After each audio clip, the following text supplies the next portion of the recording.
Banyak orang Kristen juga tidak mengerti. Mereka pikir kalau ada orang mati itu adalah kehendak Tuhan. Bukan. Atau mungkin mereka pikir bahwa Tuhan itu menciptakan kematian. Bukan. Itu karena manusia sudah tersesat kemana-mana. Tuhan tidak pernah menciptakan kematian. Justru Dia menggantikan kita supaya kita tidak mati. Supaya kita hidup. Ya. Saya ulangi, Tuhan adalah pencipta daripada kehidupan. Dia tidak menciptakan kematian. Sebab aku menyertai engkau. Janganlah bimbang, sebab aku ini Allahmu. Aku akan meneguhkan, bahkan akan menolong engkau. Aku akan memegang engkau dengan tangan kananku yang membawa kemenangan. Edukasi rohani.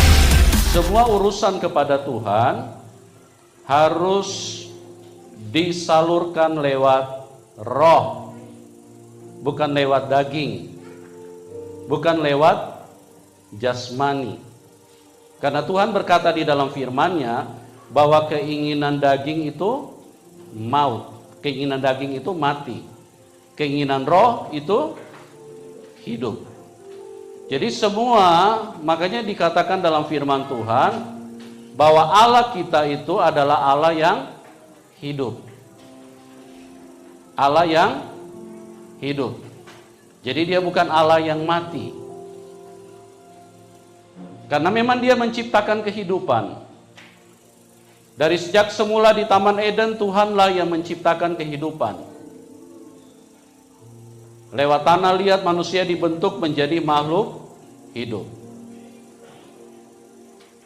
Nah, setan adalah pribadi yang tidak menginginkan kehidupan daripada manusia. Setan menginginkan supaya manusia mati. Setan berusaha untuk membawa manusia kepada kematian. Jadi mengarahkan manusia kepada pandangan yang berbeda dengan apa yang ditunjukkan oleh Tuhan. Tuhan adalah Allah yang hidup. Dia pencipta daripada kehidupan itu sendiri. Banyak orang Kristen juga tidak mengerti. Mereka pikir kalau ada orang mati itu adalah kehendak Tuhan. Bukan. Atau mungkin mereka pikir bahwa Tuhan itu menciptakan kematian. Bukan. Itu karena manusia sudah tersesat kemana-mana. Tuhan tidak pernah menciptakan kematian. Justru Dia menggantikan kita supaya kita tidak mati, supaya kita hidup. Ya, saya ulangi, Tuhan adalah pencipta daripada kehidupan. Dia tidak menciptakan kematian. Tapi karena kita orang Kristen banyak yang sudah tersesat, mereka pikir kalau orang mati itu memang itu ciptaan Tuhan. Justru karena untuk menghidupkan yang mati, makanya Tuhan turun dari surga. Untuk mengubahkan kematian kepada kehidupan, makanya Tuhan datang ke dunia ini. Yang menciptakan kematian itu adalah siapa? Siapa? Siapa Bapak Ibu? Jadi di dalam hidup ini hanya ada dua kuasa, kalau bukan Tuhan, iblis. Siapa yang menciptakan kematian? Baca di dalam Yohanes 8 ayat 44. Ya, Yohanes 8 ayat 44.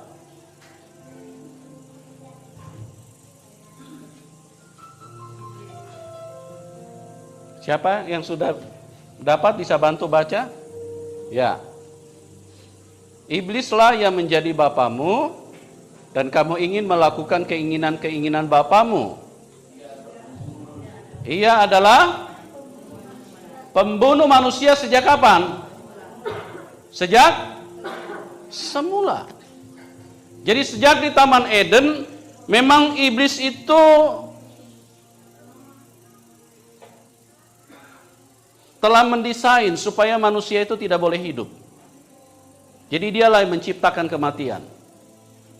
Makanya kalau Anda jalan di jalan raya lihat apotik, kita bisa mengerti, kita bisa renungkan betapa jahatnya iblis itu. Karena penyakit hadir di mana-mana.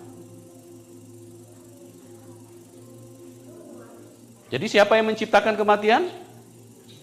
Halo? Siapa? Iblis. Tuhan menciptakan kehidupan.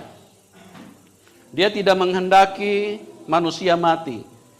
Dan waktu di Taman Eden, Tuhan mengingatkan kepada manusia, jangan kamu makan buah itu, nanti kamu mati. Jadi Tuhan tidak menginginkan satu orang pun untuk mati. Tuhan pencipta daripada kehidupan. Jadi ini kita mulai paham, kita mulai sadar, jadi kita mulai hati-hati di dalam berjalan. Hati-hati dengan iman kita. Kita mulai berjalan di arah yang benar. Karena kalau kita tidak berjalan di arah yang benar, kita tanpa sadar kita hidup di dalam daging, di dalam jasmani. Itu yang kita kejar di dalam hidup ini. Dan sebetulnya keinginan daging itu adalah maut. Karena apa? Karena iblis menguasai daging manusia. Jadi daging manusia itu merupakan lahan yang begitu dikuasai oleh kuasa kegelapan. Nah, Tuhan tidak mau kita hidup di dalam daging. Tapi Tuhan mau kita hidup di dalam roh. Jadi pada malam hari ini kita fokus kepada manusia roh kita. Makanya ada di dalam firman Tuhan yang disebut dengan kelahiran kembali, lahir baru. Pernah dengar? Bapak Ibu? Lahir baru. Tuhan Yesus berkata kepada Nikodemus, jikalau engkau tidak dilahirkan dari air dan roh, kamu tidak bisa melihat kejarna. Jangankan masuk, melihat saja tidak bisa. Jadi kalau kamu tidak dilahirkan dari air dan roh, kamu tidak bisa masuk dalam kerajaan Allah.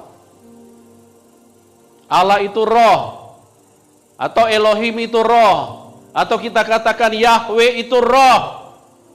Nah, kalau kita tidak masuk ke dalam dimensi roh, maka kita tidak pernah terhubung dengan namanya Elohim atau Yahweh atau Allah itu. Kita tidak bisa terhubung. Kita hanya terhubung dengan dunia.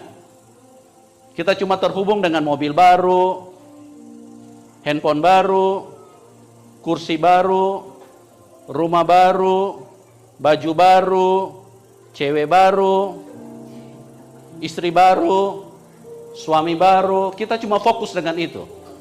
Karena di dalam pikiran kita, kita cuma jago dengan namanya daging. Kita cuma tahu yang begitu-begituan. Tapi kita tidak pernah mengenal yang namanya urusan roh. Allah itu roh, barang siapa yang menyembah dia harus menyembah di dalam roh dan kebenaran. Ya maaf nih, tadi yang pemain-pemain musik mana semua? Oh ya. Oke. Ya, aman di belakang ya? Ya, puji Tuhan. Jadi kedatangan Tuhan Yesus itu tujuannya untuk apa? Untuk mengubah si mati menjadi si hidup, menjadi hidup. Jadi kedatangan Tuhan untuk mengubah manusia daging menjadi manusia roh. Manusia daging itu harus ditanggalkan. Dan orang Kristen itu harus menjadi manusia roh. Kita tidak hidup di dalam satu alam saja. Karena kita ini sudah dilahirkan di dalam Tuhan. Tuhan berkata kepada Nikodemus, kalau kamu tidak dilahirkan dari air dan roh, kamu tidak bisa melihat kerajaan Allah. Nah, Nikodemus pusing waktu itu. Dia malah bersoal jawab dengan Tuhan. Dia berkata, mana mungkin aku sudah tua, mana mungkin aku masuk di dalam rahim ibuku. Ya, kita baca ayatnya di dalam Yohanes pasal 3.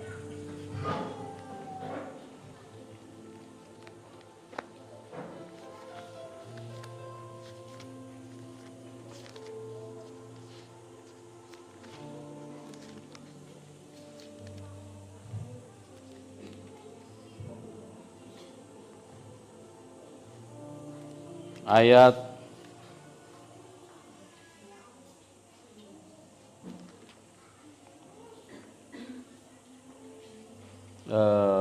Yohanes pasal 3 ayat 5. Ya. Coba tolong dibacakan, Pak.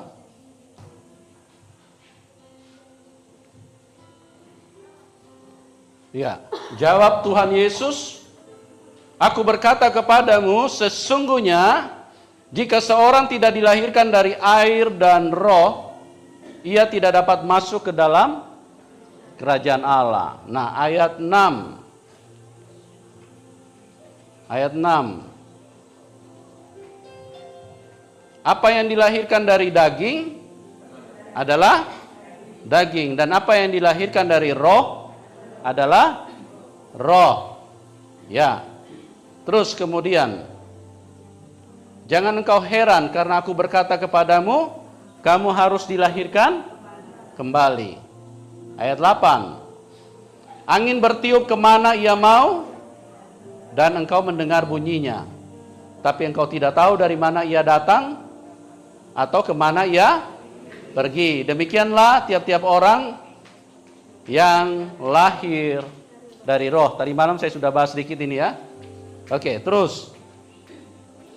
Nikodemus menjawab, katanya, bagaimana mungkin hal itu terjadi?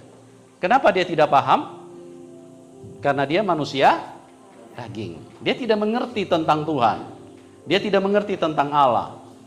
Yang dia paham cuma tadi handphone baru, ada rumah baru, dia cuma tahu yang begitu. Ada pekerjaan baru, ada apapun yang jasmani saja yang dia paham.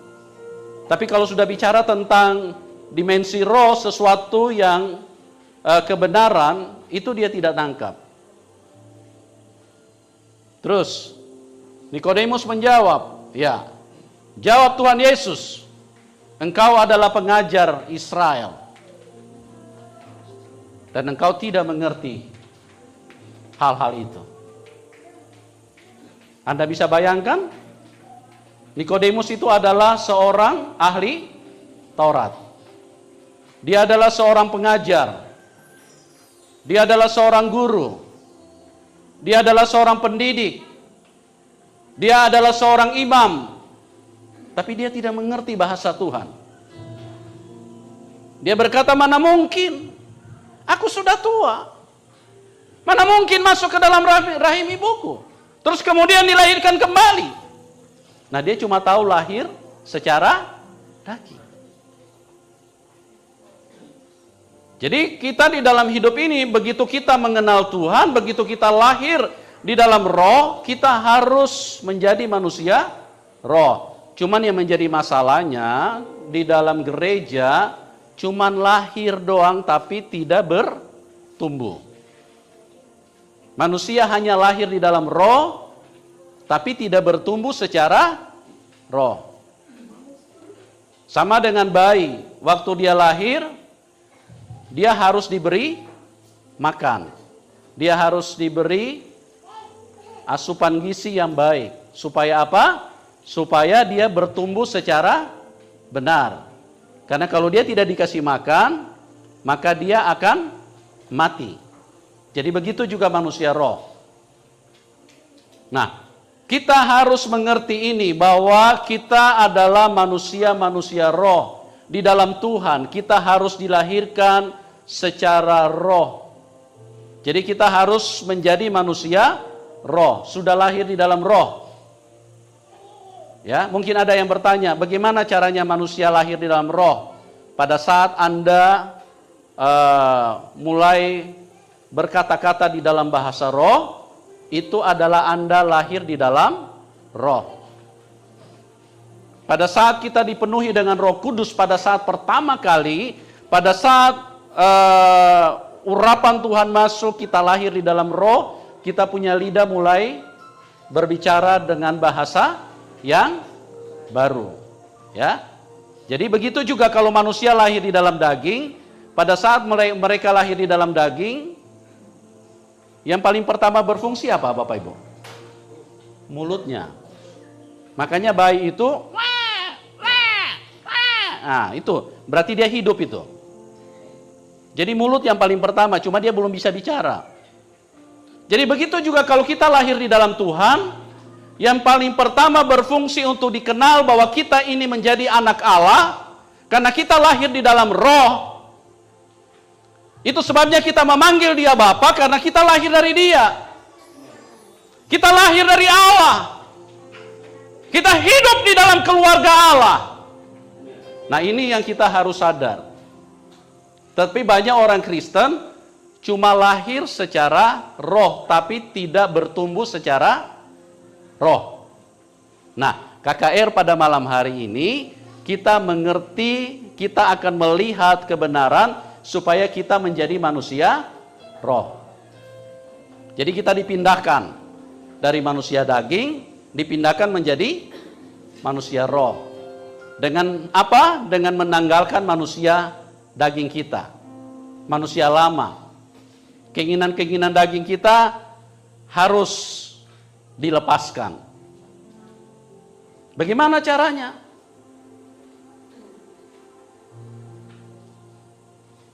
Tidak ada jalan lain, kita punya manusia roh harus bertumbuh. Karena kalau kita punya manusia roh tidak bertumbuh, maka kita tidak akan memandang kepada Bapa di surga. Kalau manusia roh kita tidak bertumbuh, kita punya pandangan tidak tertuju kepada Bapa di surga. Tapi kita punya pandangan tertuju kepada dunia ini. Tapi kalau kita punya manusia roh bertumbuh, maka kita akan ditarik ke atas.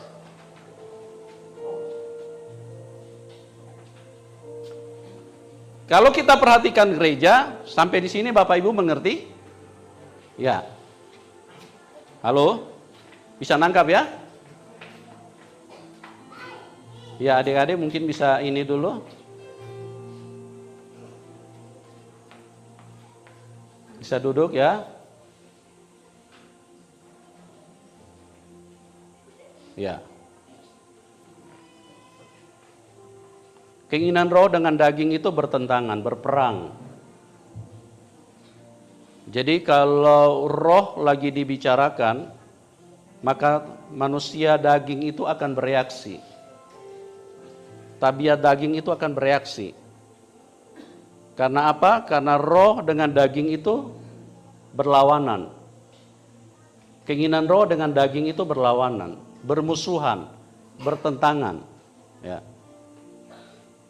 Oke, kita kembali kepada apa yang menjadi tujuan bahwa Tuhan mau supaya kita diubahkan dari manusia daging menjadi manusia roh.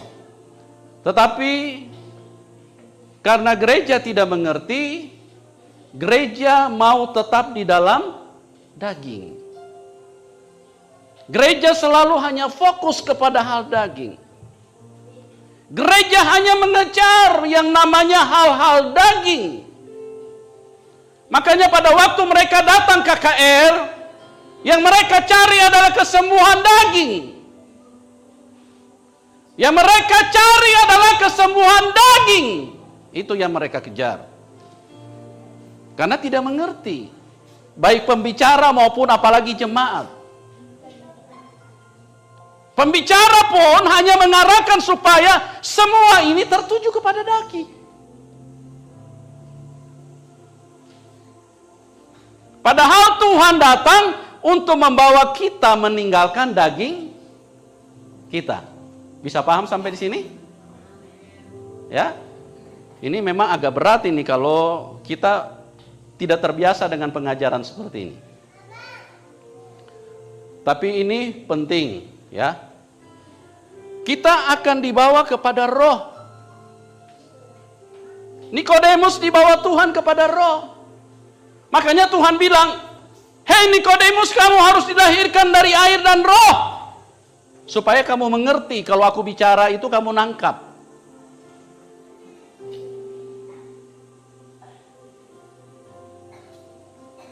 Karena kalau Anda tidak manusia roh, Tuhan bicara 100 kali pun, tidak ada satupun yang Anda dengar.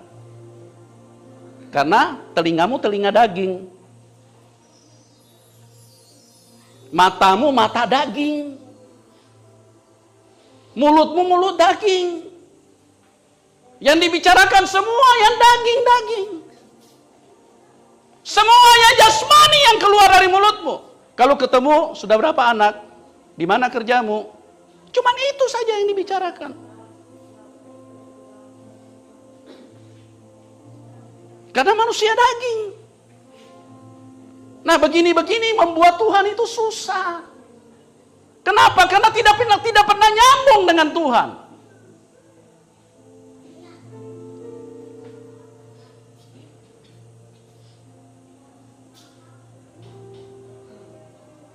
Jadi kita harus sadar betul bahwa kita harus menjadi manusia roh. Siap untuk menjadi manusia roh? Siap Bapak Ibu? Menjadi manusia roh itu sama halnya dengan menjadi manusia daging. Ilustrasinya, analoginya sama.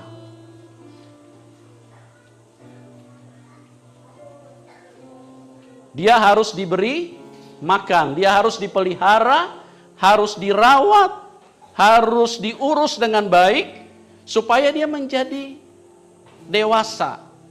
Dewasa secara roh. Jadi bukan cuma dewasa secara daging. Kita mungkin sudah dewasa secara daging. Karena berkembang terus. Berkembang terus manusia dagingnya. Kalau sudah tidak bisa naik ke atas, dia maju ke depan. Atau dia melebar ke kiri ke kanan.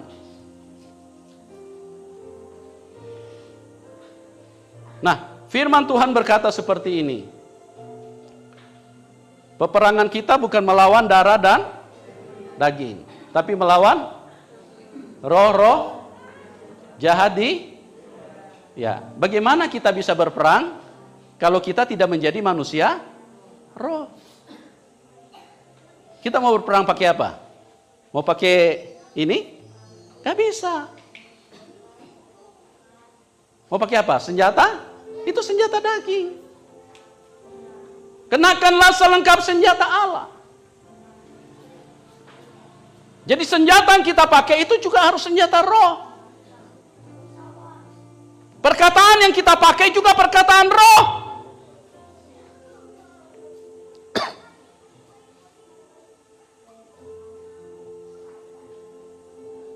Pandangan yang kita kenakan juga adalah pandangan roh. Bagaimana kita bisa melihat kalau kita punya pandangan selama ini hanya kepada daging terus? Dari bangun pagi yang kita lihat cuma daging. Daging terus yang kita lihat. Mulai dari dinding rumah, jendela, kita lihat kamar mandi, terus habis itu kita lihat sarapan apa, terus habis itu kita lihat baju mau pakai ke kantor apa, habis itu lagi kita lihat mobil di jalanan. Daging semua yang kita lihat. Bisa nangkap Bapak Ibu? Amin. Harus menjadi manusia roh. Kita harus merubah hidup kita. Dari daging dipindahkan menjadi manusia roh. Karena kalau Anda tidak manusia roh, tolong jangan marah sama saya. Saya pastikan Anda tidak akan ketemu Tuhan. Jangan berharap nanti akan ada. Jangan berharap Anda akan selamat kalau Anda tidak menjadi manusia roh. Karena Tuhan kita itu roh, bukan daging.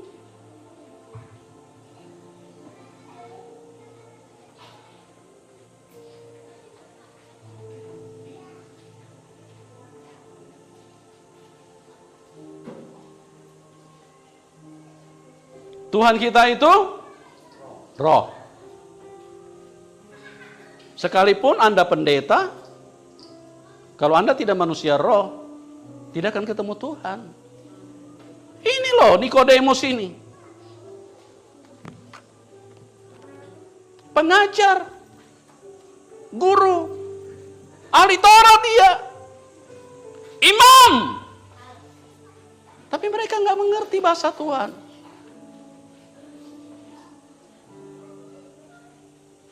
Coba perhatikan baik-baik, saya jelaskan pelan-pelan. Memang hal ini mungkin agak baru bagi Bapak Ibu ya, tapi ini penting sekali.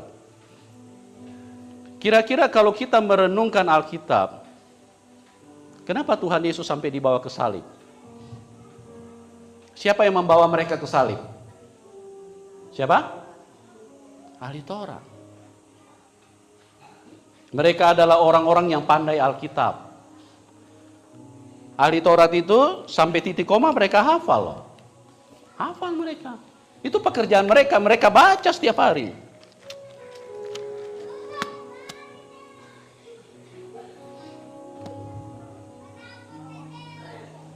Tapi mereka bukan manusia roh. Makanya nggak nyambung dengan Tuhan. Tuhan berdiri di depan mereka, mereka kira itu hantu. Mereka selalu berkata bahwa ini Beelzebub.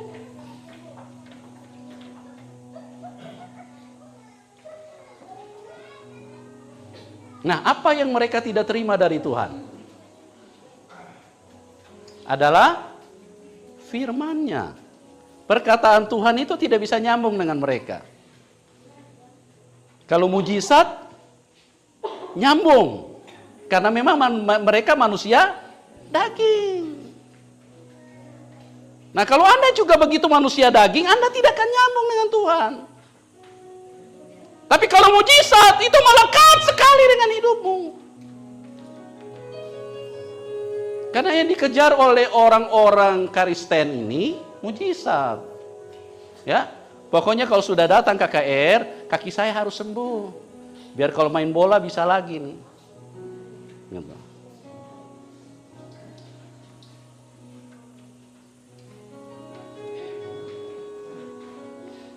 Sebetulnya yang Tuhan mau lakukan itu adalah menyembuhkan manusia rohmu. Sebetulnya yang Tuhan mau itu bikin sehat manusia rohmu. Supaya nyambung dengan Tuhan.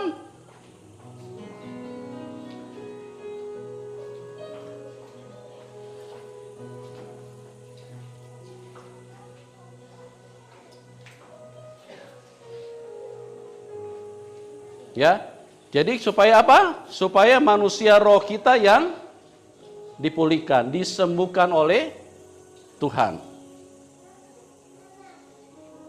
Bukan manusia daging. Tapi jangan Anda takut, bukan berarti bahwa Tuhan sudah tidak tolong Anda punya daging. Karena Tuhan tahu bahwa kalau Anda jalan ke gereja itu butuh kaki yang sehat. Nggak usah khawatir dengan begitu, Tuhan tahu. Tapi bukan itu yang Anda cari.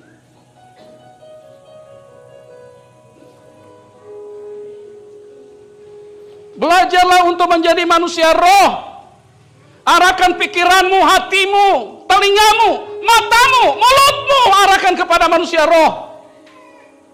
Supaya kita hidup benar-benar menjadi berkenan kepada Tuhan. Karena kalau Anda hidup menjadi manusia daging, nggak nyambung dengan Tuhan. Ya, mohon untuk tidak jalan-jalan ya Bapak Ibu ya. Karena saya berusaha berjuang sekuat tenaga saya untuk supaya Anda bisa nangkap ini. Saya bukan membawa cerita dari toko buku, enggak. Saya bukan membawa juga khotbah pengetahuan dari sekolah Alkitab, tidak. Saya membangun hubungan dengan Tuhan puluhan tahun. Semua yang saya bagikan kepada Anda itu roh. Bukan daging. Bukan hanya berdasarkan sekolah teologi, kemudian saya dapat dari situ, saya khotbah seperti itu, tidak. Itu sebabnya saya katakan tadi, kenapa ahli Taurat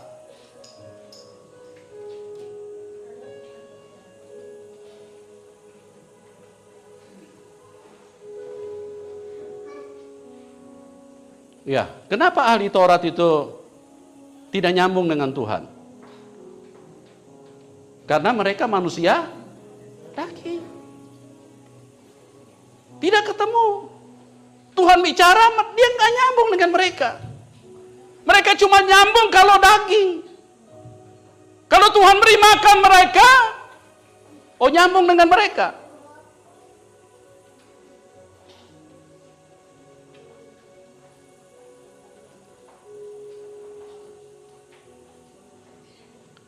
Ya, mohon Bapak Ibu untuk tidak jalan-jalan ya. Apakah bahasa saya bisa dimengerti? Atau mungkin bahasa Indonesia saya tidak sama dengan bahasa sini. Sama ya? Ya, tolong untuk tidak jalan-jalan. Karena kalau kita gerak-gerak, hadirat Tuhan akan susah untuk turun di tempat ini.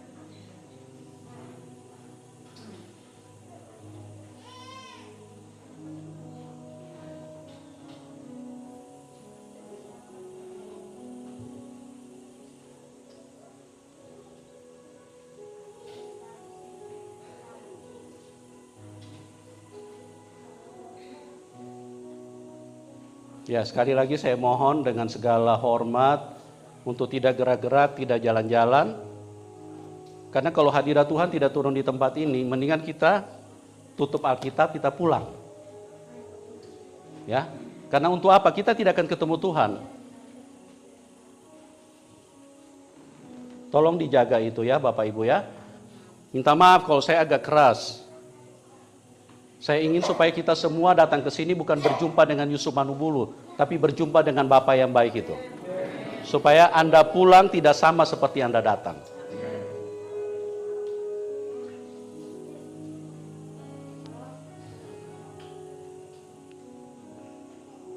Jadi kita harus menjadi manusia roh. Karena kita lihat bagaimana ahli Taurat, merekalah yang membawa Tuhan Yesus ke kayu salib. Jadi bahasa yang Tuhan sampaikan, firman yang Tuhan sampaikan, khotbah yang Tuhan sampaikan tidak pernah nyambung dengan mereka. Tidak pernah nyambung.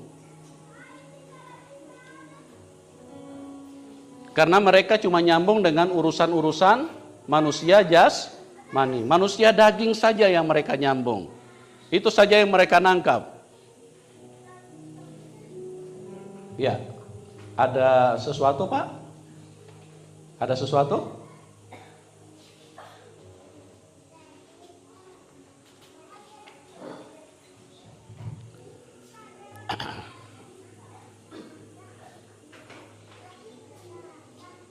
Oke, tolong konsentrasi ke sini ya Bapak Ibu ya.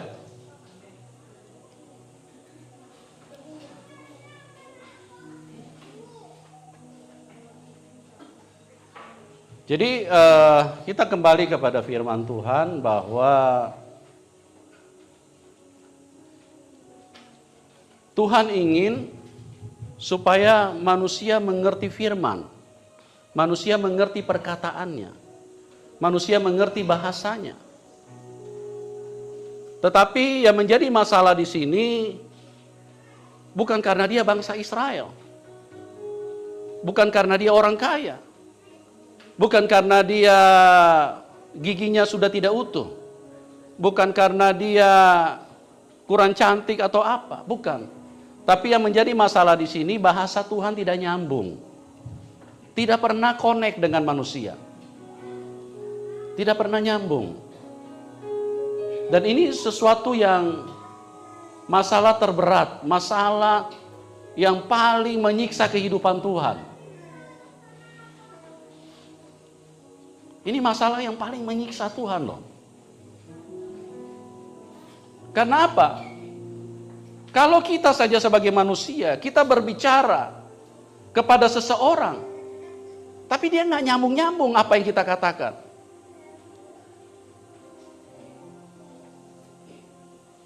Kita berbicara kepada dia.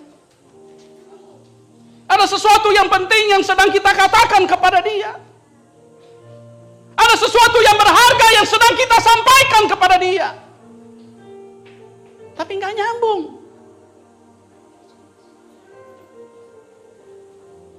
Karena tidak nyambung-nyambung, makanya Tuhan turun. Supaya ada di antara manusia. Dan Tuhan datang untuk melahirkan kita di dalam roh. Kita dilahirkan di dalam roh. Menjadi anak-anak Allah. Kalau kita dilahirkan secara daging, maka kita menjadi anak papa mama. Tapi kalau kita dilahirkan secara roh, kita menjadi anak Allah. Nah, kalau sudah dilahirkan di dalam roh, maka kalau Tuhan berbicara itu akan gampang nyambung. Akan gampang connect dengan kita.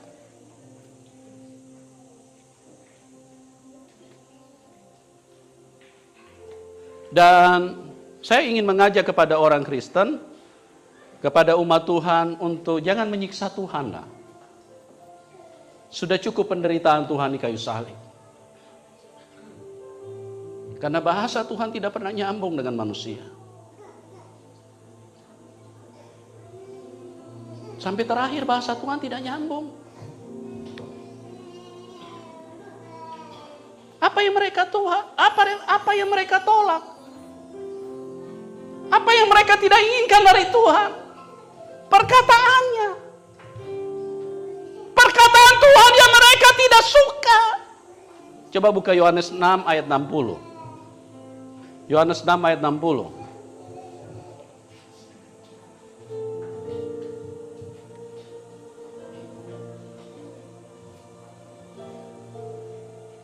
Yohanes 6 ayat 60. Ya, tolong dibacakan satu orang saja supaya jelas. Ya. Sesudah mendengar semuanya itu, banyak dari murid-murid Yesus yang berkata, perkataan ini keras, siapakah yang sanggup mendengarkannya? Ya, bahasa Tuhan gak nyambung. Kenapa? Karena mereka manusia daging. Setiap kali Tuhan bicara, mereka bilang perkataan ini keras. Kami tidak suka ngomongan ini. Kami tidak suka perkataanmu. Yang kami mau perkataan daging. Kalau Tuhan datang bicara, datanglah. Maka saya akan beri makan kamu kenyang-kenyang. 5 roti dan 2 ekor ikan. Makan sampai buka ban pinggang dan pulang serta hede-hede. Itu orang Jepang punya bahasa. Makanlah, itu nyambung dengan mereka. Karena daging yang diurus. Tapi kalau bicara firman, bicara roh, mereka tidak nyambung. Apa ini? Ini siapa dia? Ngomong apa dia? Apa dia ngomong ini? Keras sekali bahasanya. Tidak suka kami dengar bahasa begitu. Coba Yohanes 6 ayat 63.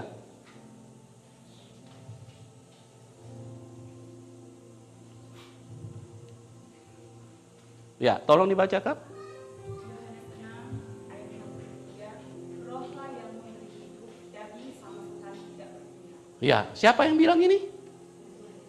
Siapa yang bilang ini? Tuhan? Tuhan Yesus. Rohlah yang memberi hidup, daging sama sekali tidak berguna. Daging memang sama sekali tidak berguna. Anda urus dari pagi sampai malam, dipoles-poles. Kalau rohnya sudah keluar, langsung ditanam itu. Jadi daging itu sama sekali tidak berguna. Tapi karena kita manusia daging, yang diurus itu daging terus.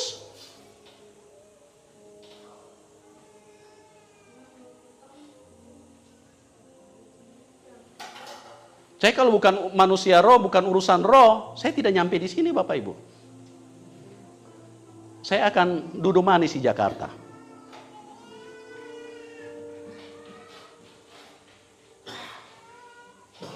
Tapi karena urusan roh itu, kemanapun, dimanapun, kapanpun, tidak ada alasan sedikit pun buat saya untuk berlalai terhadap urusan roh. Karena Tuhan kita itu roh.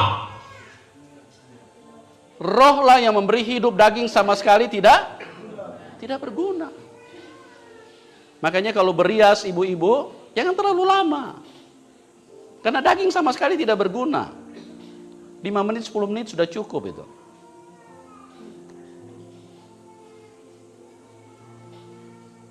Ya, terus apa lanjut? Perkataan-perkataan yang kukatakan kepadamu adalah roh dan hidup. Roh dan hidup. Makanya kalau baca firman, jangan pakai pikiran daging. Jangan pakai otak yang dibalut oleh daging. Tapi pakai pikiran yang dibalut dengan urapan roh. Baru Anda bisa nangkap ini firman. Kalau Anda tidak baca dengan urapan roh, Anda tidak nyambung. Tuhan bicara apa? Seperti Nikodemus. Apa Tuhan? Bagaimana caranya Tuhan masuk di dalam raja? Aku kan sudah tua. Nggak nyambung dia. Perkataan-perkataan yang kukatakan kepadamu adalah roh dan hidup. Yesaya pasal 56. Penggenapan keselamatan dan syarat-syaratnya. Keselamatan adalah bagi semua orang. Beginilah firman Tuhan, taatilah hukum dan tegakkanlah keadilan. Sebab sebentar lagi akan datang keselamatan yang daripadaku, dan keadilanku akan dinyatakan. Berbahagialah orang yang melakukannya, dan anak manusia yang berpegang kepadanya, yang memelihara hari Sabat dan tidak menajiskannya, dan yang menahan diri dari setiap perbuatan jahat. Janganlah orang asing yang menggabungkan diri kepada Tuhan berkata, sudah tentu Tuhan hendak memisahkan aku daripada umatnya. Dan janganlah orang kebiri berkata, sesungguhnya aku ini pohon yang kering. Sebab beginilah firman Tuhan, kepada orang-orang kebiri yang memelihara hari-hari Sabatku, dan yang memilih apa yang ku kehendaki, dan yang berpegang kepada perjanjianku, kepada mereka akan kuberikan dalam rumahku, dan di lingkungan tembok-tembok kediamanku, suatu tanda peringatan dan nama. Itu lebih baik daripada anak-anak lelaki dan perempuan. Suatu nama abadi yang tidak akan lenyap akan kuberikan kepada mereka. Dan orang-orang asing yang menggabungkan diri kepada Tuhan untuk melayani Dia, untuk mengasihi nama Tuhan dan untuk menjadi hamba-hambanya, semuanya yang memelihara hari Sabat dan tidak menajiskannya, dan yang berpegang kepada perjanjianku, mereka akan kubawa ke gunungku yang kudus, dan akan kuberi kesukaan di rumah doaku. Aku akan berkenan kepada korban-korban bakaran dan korban-korban sembelihan mereka yang dipersembahkan di atas mezbahku. Sebab rumahku akan disebut rumah doa bagi segala bangsa. Demikianlah firman Tuhan Allah yang menghimpun orang-orang Israel yang terbuang. Aku akan menghimpun orang kepadanya lagi sebagai tambahan kepada orang-orangnya yang telah terhimpun. Pemimpin-pemimpin yang fasik. Hai segala binatang di padang, hai segala binatang di hutan, datanglah untuk makan. Sebab pengawal-pengawal umatku adalah orang-orang buta. Mereka semua tidak tahu apa-apa. Mereka semua adalah anjing-anjing bisu, tidak tahu menyalak. Mereka berbaring melamun dan suka tidur saja. Anjing-anjing pelahap yang tidak tahu kenyang. Dan orang-orang itulah gembala-gembala yang tidak dapat mengerti. Mereka semua mengambil jalannya sendiri. Masing-masing mengejar laba, tiada yang terkecuali. Datanglah, kata mereka, aku akan mengambil anggur. Baiklah, kita minum arak banyak-banyak. Besok akan sama seperti hari ini, dan lebih hebat lagi. Yesaya pasal 57. Orang benar binasa, dan tidak ada seorang pun yang memperhatikannya. Orang-orang saleh tercabut nyawanya, dan tidak ada seorang pun yang mengindahkannya. Sungguh, karena merajalelanya kejahatan, tercabutlah nyawa orang benar, dan ia masuk ke tempat damai. Orang-orang yang hidup dengan lurus hati mendapat perhentian di atas tempat tidurnya. Tetapi kamu, mendekatlah kamu kemari, hai anak-anak dari perempuan-perempuan sihir, hai keturunan orang yang berzinah dan perempuan sunda. Tentang siapakah kamu berkelakar? Terhadap siapakah kamu melontarkan kata-kata yang bukan-bukan dan mengejeknya? Bukankah kamu ini anak-anak pemberontak, keturunan pendusta? Hai orang-orang yang terbakar oleh hawa nafsu, dekat pohon-pohon keramat, di bawah setiap pohon yang rimbun. Hai orang-orang yang menyembelih anak-anak di lembah-lembah, di dalam celah-celah bukit batu. Penyembahan berhala sebagai perzinahan. Padamu hanya ada batu-batu licin dari sungai, dan hanya itu sajalah yang ditentukan bagimu. Kepada mereka juga engkau mengunjukkan korban curahan, dan mempersembahkan korban sajian. Masakan aku sabar akan hal itu? Engkau menaruh petiduranmu di atas gunung yang tinggi dan menjulang, dan ke atas gunung itu juga engkau naik untuk mempersembahkan korban sembelihan. Engkau telah menaruh lambang berhalamu di ambang pintu masuk rumahmu. Ya, engkau telah meninggalkan aku dan menelanjangi dirimu. Engkau telah menaiki petiduranmu dan telah melebarkannya. Engkau telah mengadakan janji dengan beberapa orang yang kau ingini untuk tidur bersama-sama mereka, dan engkau memandangi Linggah. Engkau datang menghadap Moloch dengan membawa minyak dan banyak-banyak wangi-wangian. Engkau menyuruh duta-dutamu pergi sampai jauh dan sampai ke bawah di dunia orang mati. Oleh perjalananmu yang jauh, engkau sudah letih lesu. Tetapi engkau tidak berkata, tidak ada harapan. Engkau mendapat kekuatan yang baru, dan sebab itu engkau tidak menjadi lemah. Kepada siapa gerangan engkau gentar dan takut, sehingga engkau berdusta dan tidak mengingat aku, atau memberi perhatian kepada aku? Bukankah karena aku membisu dan menutup mata, maka engkau tidak takut kepada aku? Aku akan menyebutkan kesalehanmu dan segala perbuatanmu, tetapi semuanya itu tidak akan berguna bagimu. Apabila engkau berteriak, biarlah berhala-berhalamu melepaskan engkau. Mereka semua akan ditiup angin, akan diterbangkan hembusan nafas. Tetapi orang yang berlindung kepadaku akan mewarisi negeri dan akan memiliki gunungku yang kudus. Kata-kata penghiburan. Ada yang berkata, bukalah, bukalah, persiapkanlah jalan. Angkatlah batu sandungan dari jalan umatku. Sebab beginilah firman yang maha tinggi dan yang maha mulia, yang bersemayam untuk selamanya, dan yang maha kudus namanya.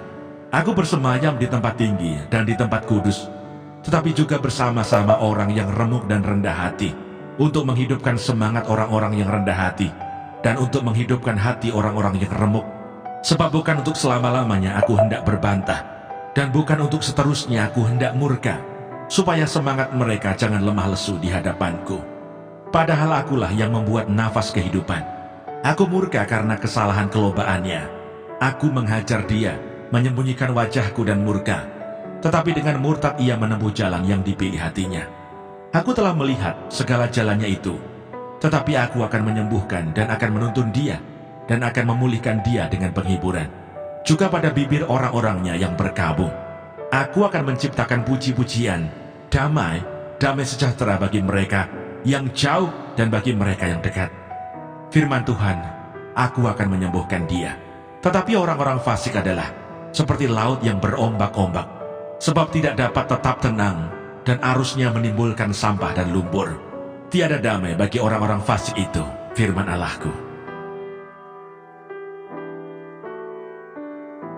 Yesaya pasal 58. Kesalehan yang palsu dan yang sejati. Serukanlah kuat-kuat, janganlah tahan-tahan. Nyaringkanlah suaramu bagaikan sangkakala. Beritahukanlah kepada umatku pelanggaran mereka, dan kepada kaum keturunan Yakub dosa mereka. Memang setiap hari mereka mencari aku, dan suka untuk mengenal segala jalanku.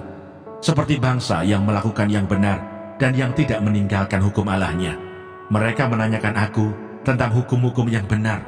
Mereka suka mendekat menghadap Allah, tanyanya, mengapa kami berpuasa, dan engkau tidak memperhatikannya juga? Mengapa kami merendahkan diri, dan engkau tidak mengindahkannya juga? Sesungguhnya pada hari puasamu, engkau masih tetap mengurus urusanmu, dan kamu mendesak-desak semua buruhmu. Sesungguhnya, kamu berpuasa sambil berbantah dan berkelahi, serta memukul dengan tinju dengan tidak semena-mena. Dengan caramu berpuasa seperti sekarang ini, suaramu tidak akan didengar di tempat tinggi.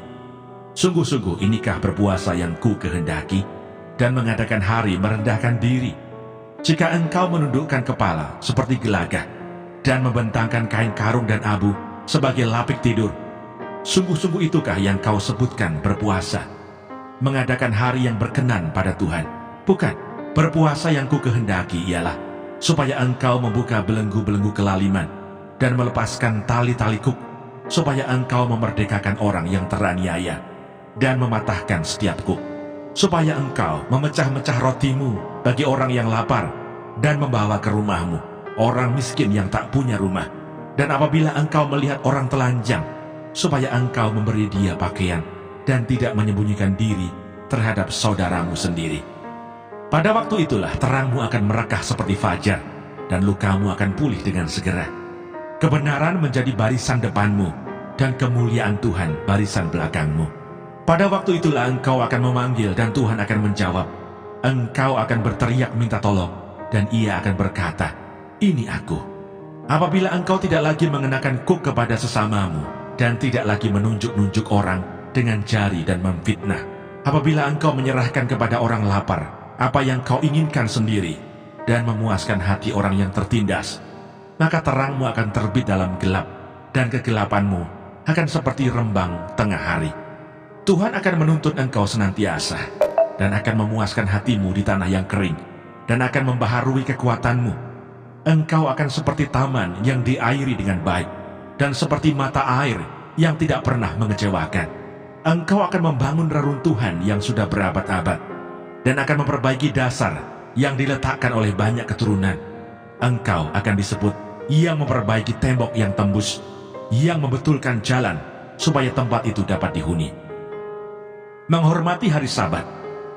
Apabila engkau tidak menginjak-injak hukum Sabat dan tidak melakukan urusanmu pada hari kudusku, apabila engkau menyebutkan hari Sabat hari kenikmatan dan hari kudus Tuhan hari yang mulia, apabila engkau menghormatinya dengan tidak menjalankan segala acaramu dan dengan tidak mengurus urusanmu atau berkata omong kosong, maka engkau akan bersenang-senang karena Tuhan, dan aku akan membuat engkau melintasi puncak bukit-bukit di bumi dengan kendaraan kemenangan.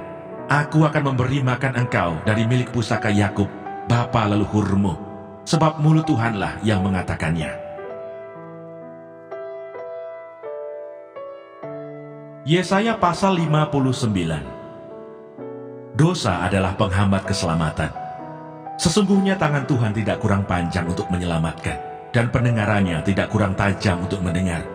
Tetapi yang merupakan pemisah antara kamu dan Allahmu ialah segala kejahatanmu, dan yang membuat Dia menyembunyikan diri terhadap kamu, sehingga Ia tidak mendengar, ialah segala dosamu.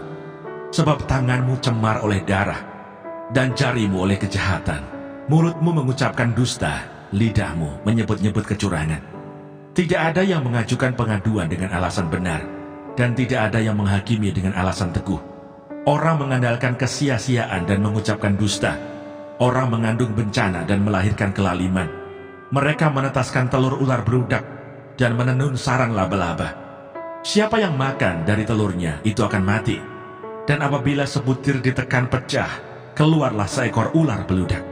Sarang yang ditenun itu tidak dapat dipergunakan sebagai pakaian, dan buatan mereka itu tidak dapat dipakai sebagai kain. Perbuatan mereka adalah perbuatan kelaliman, dan yang dikerjakan tangan mereka adalah kekerasan belaka. Mereka segera melakukan kejahatan, dan bersegera hendak menumpahkan darah orang yang tidak bersalah. Rancangan mereka adalah rancangan kelaliman, dan kemana saja mereka pergi, mereka meninggalkan kebinasaan dan keruntuhan. Mereka tidak mengenal jalan damai, dan dalam jejak mereka tidak ada keadilan. Mereka mengambil jalan-jalan yang bengkok, dan setiap orang yang berjalan di situ tidaklah mengenal damai. Sebab itu keadilan tetap jauh daripada kami, dan kebenaran tidak sampai kepada kami. Kami menanti-nantikan terang, tetapi hanya kegelapan belaka. Menanti-nantikan cahaya, tetapi kami berjalan dalam kekelaman. Kami meraba-raba dinding seperti orang buta, dan meraba-raba seolah-olah tidak punya mata. Kami tersandung di waktu tengah hari seperti di waktu senja, duduk di tempat gelap seperti orang mati. Kami sekalian meraung seperti beruang, suara kami redup seperti suara burung merpati. Kami menanti-nantikan keadilan tetapi tidak ada, menanti-nantikan keselamatan tetapi tetap jauh dari kami. Sungguh, dosa pemberontakan kami banyak di hadapan-Mu, dan dosa kami bersaksi melawan kami. Sungguh, kami menyadari pemberontakan kami, dan kami mengenal kejahatan kami. Kami telah memberontak dan mungkir terhadap Tuhan, dan berbalik dari mengikuti Allah kami. Kami merencanakan pemerasan dan penyelewengan, mengandung dusta dalam hati, dan melahirkannya dalam kata-kata. Hukum telah terdesak ke belakang, dan keadilan berdiri jauh-jauh. Sebab kebenaran tersandung di tempat umum, dan ketulusan ditolak. Sebab aku menyertai engkau. Janganlah bimbang, sebab aku ini Allahmu. Aku akan meneguhkan, bahkan akan menolong engkau. Aku akan memegang engkau dengan tangan kananku yang membawa kemenangan. edukasi rohani.